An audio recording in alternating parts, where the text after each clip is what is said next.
নেতাজি সুভাষচন্দ্র, এই সুভাষ বোস তো এ তো জার্মান আর জাপানের দালাল ছিল। কোথাকার ইতিহাস পড়াচ্ছেন আপনারা? কোথাকার ধুমকি দিচ্ছেন? কোথাকার হুমকি দিচ্ছেন? কিসের ধুমকি দিচ্ছেন? আইন ঘন্টা করবে। আপনাদের সুভাষ বসু কিভাবে ভারতবর্ষের নেতাজি হলো? ও তো জার্মান আর জাপানের দালাল ছিল। নেতাজি সুভাষচন্দ্র বসু নাকি ইংরেজদের দালাল? নেতাজি সুভাষচন্দ্র বসুর গলায় জুতোর মালা, নেতাজি সুভাষচন্দ্র বসুর ফটোর সামনে দাঁড়িয়ে টয়লেট করে দেওয়া, যাকে খুব খারাপ ভাষায় বলে মুখে মুতে দেওয়া। হ্যাঁ, সত্যি করি উনি যেরকম কাজ করেছেন ওনার এটাই পাওনা ছিল, তাই না? আমাদের দেশবাসীর কাছ থেকে ওনার এইটাই পাওনা। ছি ছি ছি ছি ছি, এর বেশি আর কিছু কথা আসছে না। যেই মানুষগুলোর জন্য আজকে আমরা এই স্বাধীন দেশে বসবাস করছি, যেই মানুষটার মুখের কথা ছিল কিনা তোমরা আমাকে রক্ত দাও আমি তোমাদের স্বাধীনতা দেবো, সেগুলো ভারতের ইতিহাসে স্বর্ণাক্ষরে লেখা আছে। এইসব অনন্ত মহারাজ, উনি মহারাজ, বাবা মায়ের নামটা পছন্দ হয়নি, ওইটা ছেড়ে নিজে অনন্ত মহারাজ হয়েছে। তিনি মনে হচ্ছে ইতিহাসটাই পাল্টে দেবেন। হ্যাঁ, ভালো করে ভারতীয় সৈন্য উচ্চারণ করতে পারছেন না, সেই জ্ঞান শিক্ষাটুকু মনে হয় পেটে নেই। উনি নেতাজিকে নিয়ে এসছেন বড় বড় লেকচার দিতে। হ্যাঁ, বলছে ইংরেজদের দালাল। হ্যাঁ, কি সত্যি ওনার এগুলোই পাওনা ছিল। হ্যাঁ, নেতাজি সুভাষচন্দ্র বসু কোথায়, ক্ষুদিরাম বসু, বিনয় বাদল দীনেশ, যেই সব মানুষ বিপ্লবী মানুষেরা কত অল্প বয়সে নিজেদের প্রাণগুলো এই দেশের জন্য বলিদান দিয়ে চলে গেছে, ওই সব মানুষের নাম মনের মণিকোঠায় আছে।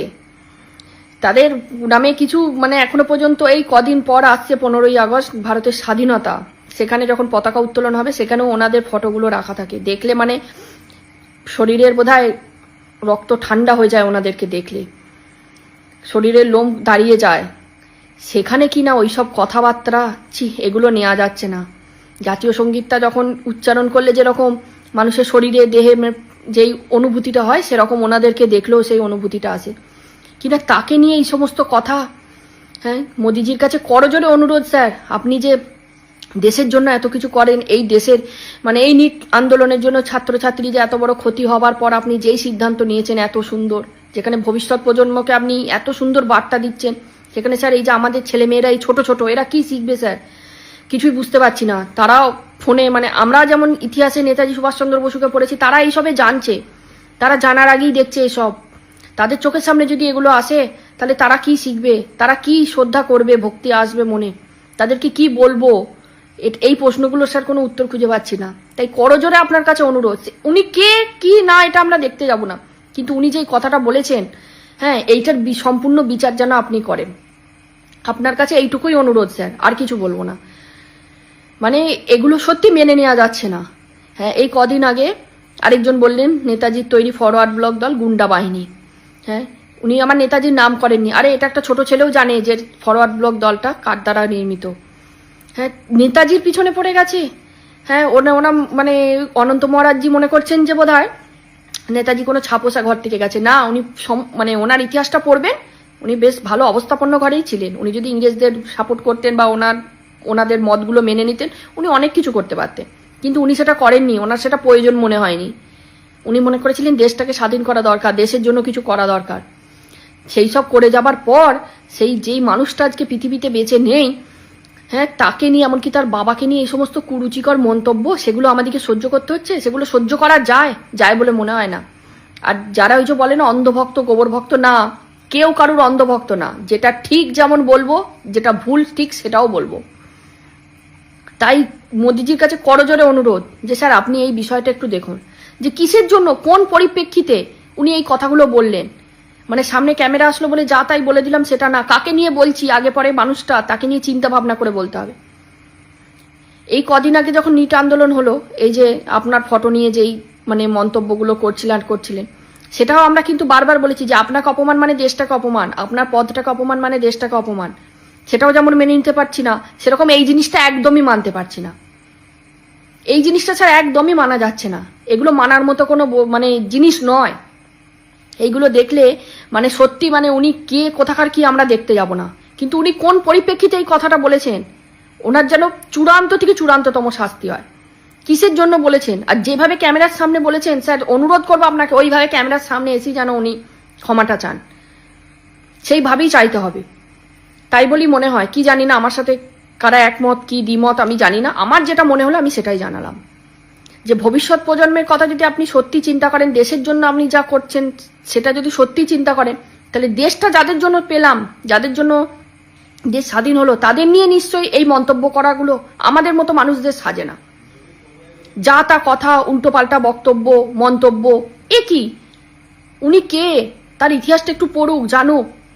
হ্যাঁ, ওই রকম মানুষগুলো যদি না থাকতো আজকে দেশটা কি সত্যি স্বাধীন হতো?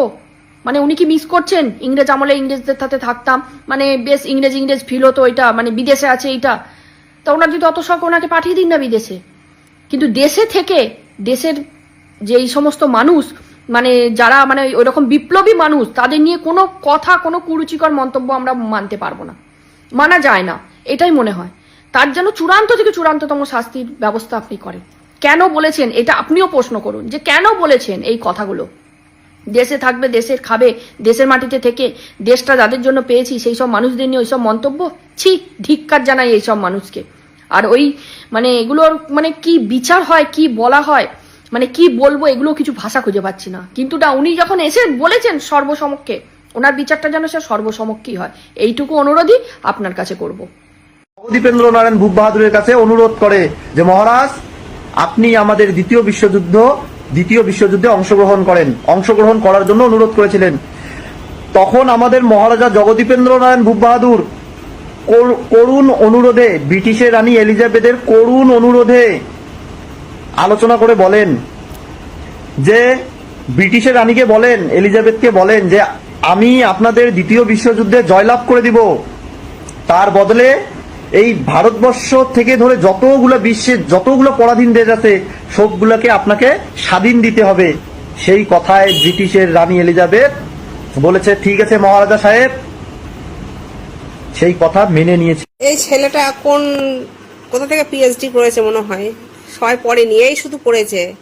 আমাদের কোন রাজার নাম বললো, সেই রাজা নাকি বিশ্বযুদ্ধের সময়, দ্বিতীয় বিশ্বযুদ্ধের সময় এলিজাবেথকে হেল্প করবে, তাই এলিজাবেথ আমাদের দেশটা ফিরে স্বাধীনতা করে দিয়েছে। আমাদের নেতাজি সুভাষচন্দ্র বসুর কোনো হাত নেই, সে কোনো কিচ্ছু করেনি। হায় রে ভগবান, এরা কোথা থেকে, ভাই ইতিহাসে কোন চ্যাপ্টার এটা পড়েছিস, আমাকে একটু পাঠিয়ে দিস, আমি বইটা পড়বো। কোথা থেকে পিএইচডি করেছিস ভাই? ম্যামা করছিস ছাগলের মতো এখানে বসে বসে। যে স্বাধীন দেশ করলো, সে সারা দেশ ঘুরে ঘুরে কোথায় এই মায়েদের, আমাদের নিজেদের মায়েদের, সৈনিকরা, নিজেদের দেশ সংগ্রামীরা নিজেদের মায়েদের আত্মীয় স্বজনের গয়না বিক্রি করে অস্ত্রশস্ত্র কিনলো, ভারত ছাড়ো আন্দোলনে করলো, আজাদ হিন্দ ফৌজ গঠন করলো। তারপর এই নেতাজি সুভাষচন্দ্র বলে, তোমরা আমাকে রক্ত দাও, আমি তোমাদের স্বাধীনতা দেবো, যে প্রতিশ্রুতি দিল সেইভাবেই তিনি কাজ করে দেশকে স্বাধীন করলো। আর এই ছাগল বলছে কি নয় রাজা এলিজাবেথ আমাদের ফিটে দেশ স্বাধীন করে দিয়েছে। আমি একটা কথা বলতে চাই, আমাদের সরকার, এখন যে সরকার, সে নিজের সমালোচনা সহ্য করে না, প্রধানমন্ত্রীর সমালোচনা সহ্য করে না, কিন্তু যে দেশ স্বাধীন করলো, যে পতাকাটা উঠছে আমাদের এখন, ওই পতাকাটা ওরা ক্ষমতা যে করিয়ে দিয়ে গেছে, যিনি দেশটা স্বাধীন করেছে, নিজের মৃত্যুবরণ মানে এখন তার নিখোঁজ, সে মানে পেল না দেশের, সে লড়াই করে গেল, যার জন্য দেশ স্বাধীন পেলাম। যে দেশে স্বাধীন দেশে বসে এসে বড় বড় ভাঁজন দিচ্ছে, সেই মানুষটাকে নিয়ে সবাই বাজে বাজে কথা বলছে, সরকার চুপ। কিন্তু নিজের সম্বন্ধে যদি কেউ সমালোচনা, তাকে অ্যারেস্ট করছে। কিন্তু যে স্বাধীন দেশে নিজে মুখ্যমন্ত্রী হলো, যে স্বাধীন দেশে নিজে মুখ্যমন্ত্রী হলো, সেই মুখ্যমন্ত্রী দেশের যে স্বাধীনতা করেছে, তার সম্বন্ধে কেউ বাজে কথা বললে সরকার চুপ, সাধারণ মানুষ চুপ। বাঙালিরা, যে বাঙালি রক্ত আমাদের নেতাজি, সেই বাঙালিরা চুপ।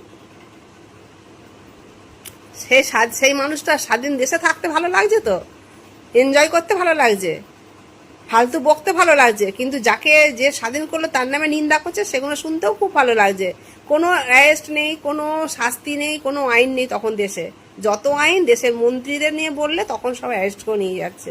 নিজেদের সমালোচনা সহ্য করতে পারছে না, কিন্তু যে স্বাধীন করেছে দেশ, তার সমালোচনা সহ্য করছে, তাদের কোনো ব্যবস্থা নিচ্ছে না। আর বাঙালিরা চুপ, অন্ধ, সত্যি অন্ধ হয়ে গেছে সরকার। আর যে স্বাধীনতা স্বাদ দিল, তাকে নিয়ে বদনাম করছে, সরকার দেখেও দেখছে না, চুপ হয়ে আছে। এর চেয়ে বড় লজ্জার জিনিস আর কিছু হতে পারে না। ছি ছি ছি, আর কিছু বলার নেই। নেতাজি যে গুন্ডা ছিল তার প্রমাণ হয়ে গেল। তোমরা ভিডিওটা দেখো, তারপর আমি বলছি। আর নেতাজি সুভাষচন্দ্র, এই সুভাষ বোস তো এ তো জার্মান আর জাপানের দালাল ছিল। কোথাকার ইতিহাস পড়াচ্ছেন আপনারা? কোথাকার ধুমকি দিচ্ছেন? কোথাকার হুমকি দিচ্ছেন? কিসের ধুমকি দিচ্ছেন? আইন ঘন্টা করবে। আপনাদের সুভাষ বসু কিভাবে ভারতবর্ষের নেতাজি হলো? ও তো জার্মান আর জাপানের দালাল ছিল, আর সেই দালালটাকে আপনারা ভারতবর্ষের নেতা বলে আখ্যা দিলেন, নেতাজি বলে আখ্যা দিলেন। এখানে একটা বাঙালি লোকও তাকে কিছু বলবে না, কেন জানো? কারণ ওরা মুসলিম নয় বলে।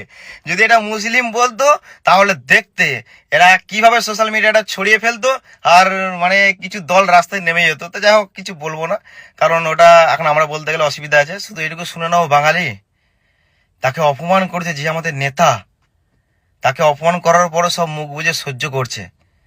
এই ছেলেটি এখনো অ্যারেস্ট হলো না, বলছে ইতিহাস নাকি অনেক বাকি আছে। তো যাই হোক, যারা জানে, আমার বাবা মারা ওইভাবেই পড়াশোনা করেছিল, আমরা ওই ইতিহাসই পড়েছি। কিন্তু এখন নতুন ইতিহাস হতে পারে হয়তো বাঙালির কাছে নেতাজি গুন্ডা। তো যারা ওপেন ভাবছে নেতাজি গুন্ডা, তাদের কাছে গুন্ডা। কিন্তু আমি বুঝতে পারছি না, যদি পাঞ্জাবে কেউ যে বলতো ভগৎ সিং গুন্ডা না, তার মেরে ছাল তুলে দিত। যদি মহারাষ্ট্রে যে বলতো মহারাজ শিবাজি গুন্ডা, তারও একই অবস্থা হতো। কিন্তু আমাদের বাংলায় সব চলে। রবীন্দ্রনাথ ঠাকুরকে উল্টোপাল্টা ভাবে বলে, কাজী নজরুল ইসলামকে উল্টোপাল্টা ভাবে বলে, হ্যাঁ নেতাজি তো গুন্ডা। কি কিছু বলবে বাঙালি? কিছু বলার আছে? কিচ্ছু নেই। কারণ আমি জানি কিছু মানুষ একদলকে ভালোবাসে বলে আমাদের নেতাকে গালাগালি করলেও তারা কিচ্ছু বলবে না। ভালো থেকো বাঙালি, কোনোদিন না কোনোদিন তোমাকেও গুন্ডা না বলে দেয়।